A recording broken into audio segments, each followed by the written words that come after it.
What's going on, everyone? So I have a quick question for you. Guess how long it took me to get from Gardena, California, where me and my fiance live, to downtown LA today? All right, so do you got that guess? Well, it took us about 25 minutes. Oh no! It took us 25 minutes, not 20 minutes! Oh no! The horror! If you're confused at this point, it's probably because you're new to the channel or you're not familiar with CNBC Make It's video where my fiance and I were featured in how we bought a house, and we bought a house in Los Angeles, or I guess a suburb or a sub-city of Los Angeles, where I said it takes only 20 minutes to get to downtown LA.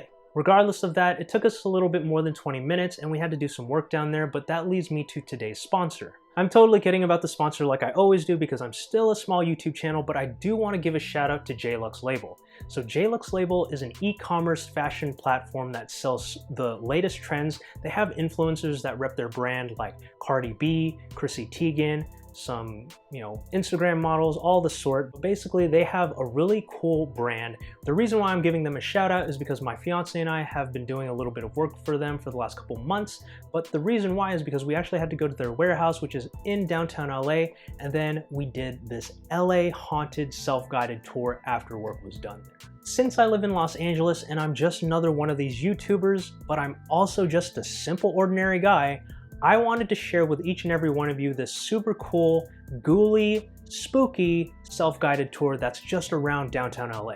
If you're in LA, I definitely would suggest you take it. If you're not and you ever visit LA with what's going on, maybe that won't be for a while. But if you do this tour, it's pretty cool. I'll post a link down in the description below to it, which is self-guided, but it's supposed to be a walking tour. What we did was, after we did some work, we put our tennis shoes on, we got some water, and we just loaded the route up into Google Maps, got in the car, and drove the tour. In honor of fall, in honor of Halloween, and everything ghouly, here are the 10 most spookiest places around downtown LA. So the first stop we went to was Union Station, and before I get into all of these, I'll probably just do a quick intro, play you a clip from the self-guided tour, and then just show you kind of the route that we took when we drove there. If you're not familiar with Union Station, it's the main station hub in downtown LA. It's been featured in many movies like Batman or The Dark Knight, There's also Catch Me If You Can with Leonardo DiCaprio. There's just so many movies that it's been featured in. But anyways, that was the first stop, and here's a clip from that. Stop 1. Union Station. Built on the ashes of old Chinatown, the site of one of the bloodiest race massacres in the city's history, Union Station has seen countless passengers arrive in its terminals with a suitcase and a dream. But the station has also been the end of the line for some. In 1944, a suspicious antique black trunk sent from Chicago was forced open, and the bound dead body of Jane Doe 13 tumbled out. Using fingerprints, the woman was identified as 24-year-old Louise Villegas, and her killer was her husband, Soilo. As the story goes, Soilo murdered his young wife when, during their own honeymoon, Louise found out he was already married. The second stop was the Bradbury building. So the Bradbury building is really cool. It has this really cool architecture and it's very old. It's right across the street from Grand Central Market, which is a cool little open area market that has a bunch of, vendor stalls. But anyways, the Bradbury building was featured in one of my favorite movies, 500 Days of Summer, where Joseph Gordon-Levitt was doing an interview where he met Autumn. But anyways, that was there. And then, so here's a clip of that. Stop 2. The Bradbury Building. Angelinos owe thanks to the spirit world for this unique piece of architecture. Rookie craftsman George Wyman was unsure about this, his first assignment, so he contacted his dead brother Mark. Stop number 3 is the Spring Arts Tower. It's been featured in some movies like I think Spider-Man 3, but I think the coolest thing is what's at the bottom floor, and that is the Last Bookstore. It's a pretty cool shop. There's some really cool Instagram spots there, so check that out if you're ever in LA, but here's the clip for that. Stop 3. Spring Arts Tower. Once a bank and now home to the Last Bookstore, Spring Arts Tower was largely abandoned before downtown's Renaissance, but reports of a ghostly night watchman his keys jangling as he did his rounds opening and closing doors on the third floor, continue to this day. Creepily, the Los Angeles Times archives reveal that night watchman Al Brittenbecker fell down the cargo elevator shaft from the third floor in July 1927. Now we're on to stop number 4, the Alexandria Hotel. It's a super old building and it's pretty dilapidated, but the architecture and everything is really cool about it, so check this out. Stop 4, the Alexandria Hotel. Opened in 1906 as the most luxurious hotel in town, the Alex was home to Fred Astaire, Sarah Bernhardt, Humphrey Bogart, Charlie Chaplin, Joan Crawford, Clark Gable, Greta Garbo, Vivian Leigh, Mae West, and many others.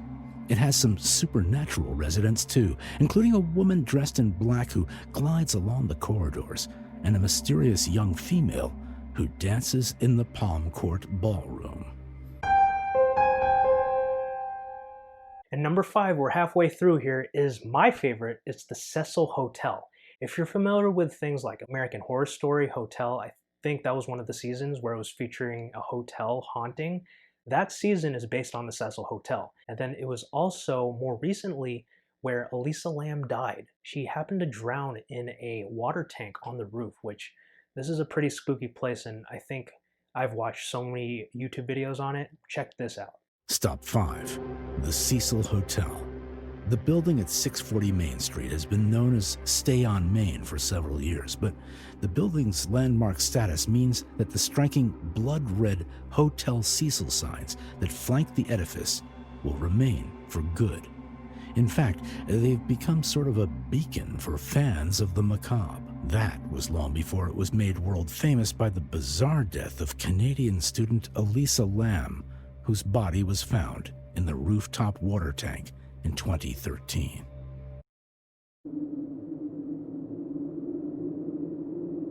Number 6 on our list is the Stillwell Hotel. This hotel is super old, but it's historic in the sense that people like Charlie Chaplin has filmed there, Houdini did some acts there. It's really cool. Check out this clip. Stop 6, the Stillwell Hotel. The 235-room Stillwell, which opened for business in 1913, has suffered suicides and even the occasional murder in its long history. In 1936, Los Angeles Dancer Slain was the headline above a picture of a tutu-wearing, curly-haired blonde named Donna Park. Moving along here, we have the Ace Hotel at number 7. It's a very old building, and I believe it used to be for, I think, the petroleum industry. I think there was Texaco or another oil company in that building from before, but it's super haunted, and check out this clip. Stop 7, the Ace Hotel. Known for its rooftop party scene, at least before COVID-19 came to haunt LA, the hotel and theater is an ornate Spanish Gothic building created in 1927 for the movie mavericks who set up United Artists. Years earlier, in 1895, when a house stood on this site, a female leg wrapped in newspaper was found here. Number 8 on the list, and we're almost done, is the Fine Arts Building. There's a lot of art buildings in this thread. But anyways, the Fine Arts Building is also haunted, and some of the stories here might go uneasy. So check this out. Stop 8, the Fine Arts Building.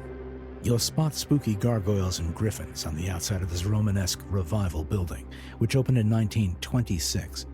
Inside is a bronze fountain, sculpted by Bert William Johnson, who used his 3-year-old daughter, Cynthia May, and his 5-year-old son, Harvey, as models. Sadly, Johnson, who suffered from heart troubles throughout his life, died before the building was finished.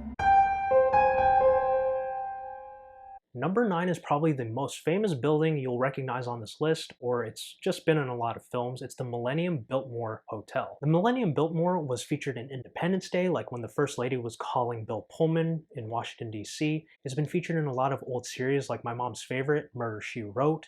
I also think it was featured in a lot of the Ghostbuster movies, so check out this clip, it's really spooky. Stop 9, the Millennium Biltmore Hotel.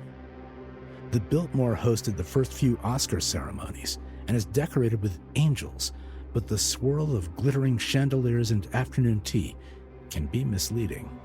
In early 1947, this was the last place, more or less, Elizabeth Short was seen, before she became forever known as the Black Dahlia. And last but not least, we have number 10 on our list, and that is the Angel's Flight. If you're not familiar with Angel's Flight, it is a one-track train where it basically is just 2 stops between Hill Street and Olive in downtown LA, and it's right next to the Grand Central Market. But basically, there were a couple people who happened to pass away by running up the tracks. And here's the clip from that. And I also mentioned one of my favorite movies is 500 Days of Summer. That park where Joseph Gordon-Levitt's character does his drawings is right next to the Angel's Flight. So check this out. We'll wrap up this video with this last clip. Stop 10. Angel's Flight. Angel's Flight, the pumpkin orange funicular that's been said to be the shortest railway in the world, is a favorite film noir backdrop and has also appeared in 2 stories by author Raymond Chandler. In 1943, a sailor, probably having over-celebrated on shore leave, foolishly decided to walk up the tracks and was crushed by one of the counterweighted trolleys when they passed each other. It took fire crews 20 minutes to extricate his body. There have also been stories of a ghostly figure going up to Bunker Hill in the foggy early morning, though it's probably no coincidence that the sightings began soon after Michael Connelly's book Angel's Flight was released. Thanks so much for checking out the video, everyone. Yes, it's not my regular programming, but if you happen to be in LA and you don't want to break the bank, check out this self-guided tour. It's really cool, and there's a lot of history in LA. Or wait a second, it actually might be because you're saving money, and that's what I'm all about on this channel, plus more. So anyways, I guess it worked out. Don't forget to spook the like button, and what I mean by that is give it a little tap. You'll scare it a little bit and it'll turn blue. Also hit the subscribe button, the notification bell, so you know the next time I post a video on my channel. Here is my Instagram. I post there from time to time. Fall is my favorite season, so you're probably going to be seeing a lot of fall, Halloween, Thanksgiving, holiday stuff. So there's that. If you're saving money by not paying for a guided tour and doing the self-guided tour, you can invest it at Robinhood and Webull. There are 2 links in the description below to Robinhood and Webull, where you can now get 4 free stocks. Robinhood's giving away their 1, but now Webull's giving away 3. Check those out. There's another link to Yada Bank, which is essentially a savings account where if you deposit money, you can get these tickets to potentially win a Tesla or $10 million each and every week for every $25 saved. One last thing, if you're interested in more content similar to this or even cooler content where you can life hack, house hack, real estate hack, money hack, finance hack, go to your browser and type in millennial.investments. Me and a couple friends of mine are putting a site together that we're going to launch at the new year. That's going to be some really good content. So check that out. Link in the description below as well. Thanks so much for getting to the end of this video. I really appreciate it. Stay safe, stay healthy, trick or treat, be safe on Halloween. If you happen to be staying in, you could catch Mandalorian Season 2. That's why I'm wearing my Baby Yoda shirt. Check that out. With the knowledge that you gained from this video, let's get to work.